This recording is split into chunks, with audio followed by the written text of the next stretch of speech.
Dua kelompok warga bentrok di Jalan Jenderal Sudirman, Kota Sorong, Papua Barat. Warga saling serang gunakan batu serta senjata tajam.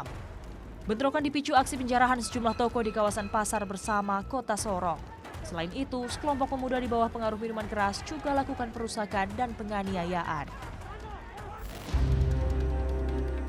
Sementara 15 pelaku tawuran di Setiabudi, Jakarta Selatan ditangkap penyidik Polres Metro Jakarta Selatan dan kepolisian sektor Setiabudi. Seluruh pelaku diamankan kurang dari 24 jam. Dari hasil penyelidikan, 13 pelaku ditetapkan sebagai tersangka mulai dari pengeroyokan, pengerusakan, dan tawuran. Sedangkan dua lainnya masih dilakukan pendalaman. Selain mengamankan belasan pelaku, sejumlah barang bukti berupa batu, senjata tajam, hingga molotov disita dari lokasi serta rumah pelaku. Saat ini petugas masih melakukan pencarian terhadap 4 orang yang ditetapkan sebagai DPO. Sementara itu, guna mengantisipasi tawuran kembali terjadi, petugas kepolisian disiagakan di lokasi pecahnya tawuran. Assalamualaikum warahmatullahi wabarakatuh.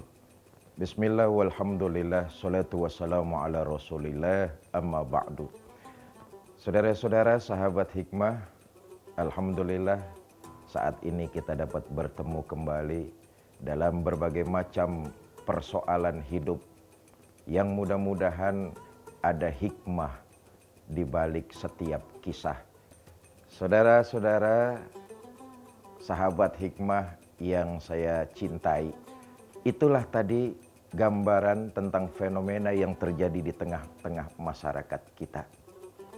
Tawuran sekarang ini dianggap oleh sebagian komponen masyarakat kita sebagai sebuah tren. Padahal perlu saya tegaskan dalam kesempatan kali ini, tawuran, perkelahian, kekerasan, karena itu tawuran merupakan cermin dari akhlak tercela. Kita tahu setiap akhlak tercela, setiap perbuatan yang tidak terpuji, pasti di situ ada cawe-cawe dari iblis laknatullah alaih. Karenanya orang yang mengalami tawuran, hatinya terpenuhi oleh godaan dan bisikan iblis laknatullah alaih. Begitulah iblis menggoda manusia, diantaranya dipancing emosinya. Karena itu dalam kesempatan ini saya ingin menyampaikan apa yang diajarkan oleh baginda kita Nabi besar Muhammad sallallahu alaihi wasallam. Beliau mengatakan ada 3 amalan. Pertama, zikrullah ala kulli hal. Berzikirlah kamu pada tiap kesempatan.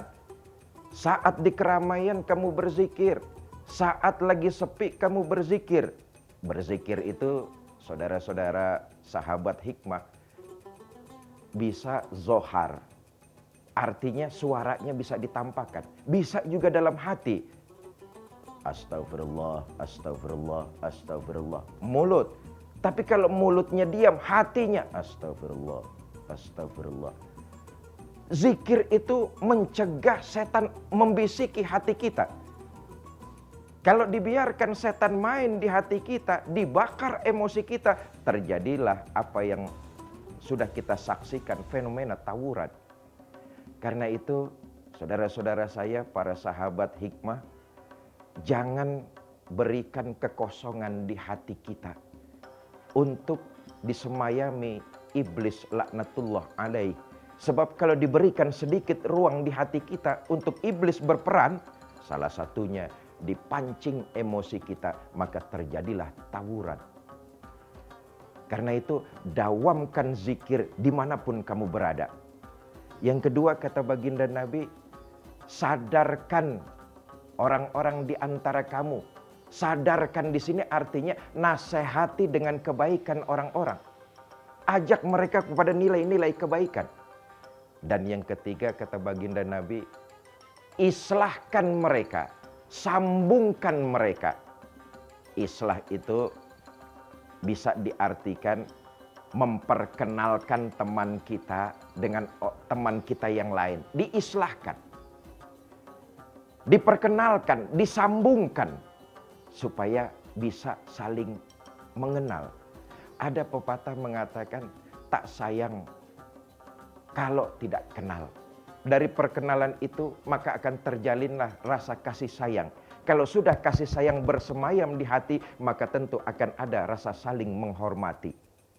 Fenomena yang terjadi di tengah-tengah kita, tawuran antar kampung, tawuran antar desa, tawuran antar kelompok.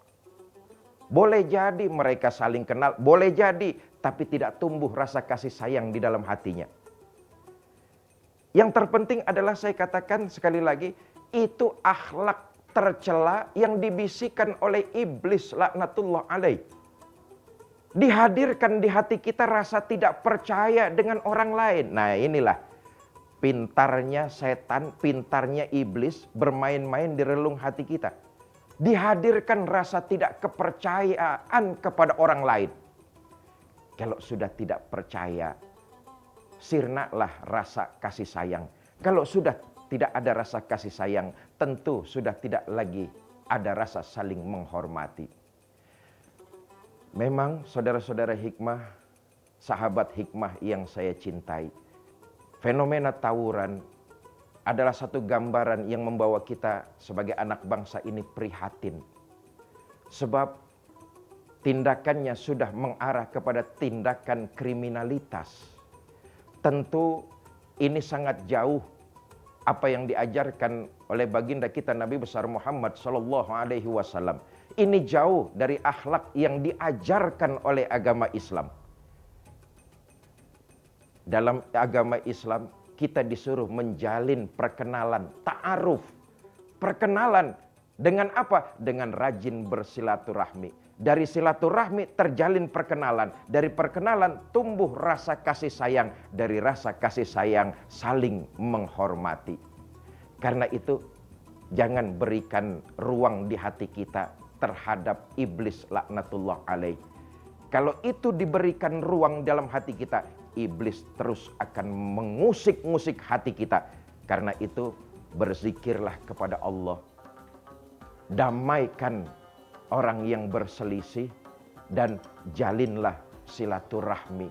Mudah-mudahan kalau syariat agama Islam ini kita jalankan, tercipta lingkungan yang kondusif, aman, nyaman buat kemajuan bangsa kita tercinta Indonesia ini. Assalamualaikum warahmatullahi wabarakatuh. Ustadz, saya ingin bertanya mengenai berinvestasi dalam Islam itu sebaiknya seperti apa, dan apakah kita diperbolehkan untuk membeli saham, dan saham seperti apa yang diperbolehkan untuk dibeli. Terima kasih Ustadz. Assalamualaikum warahmatullahi wabarakatuh.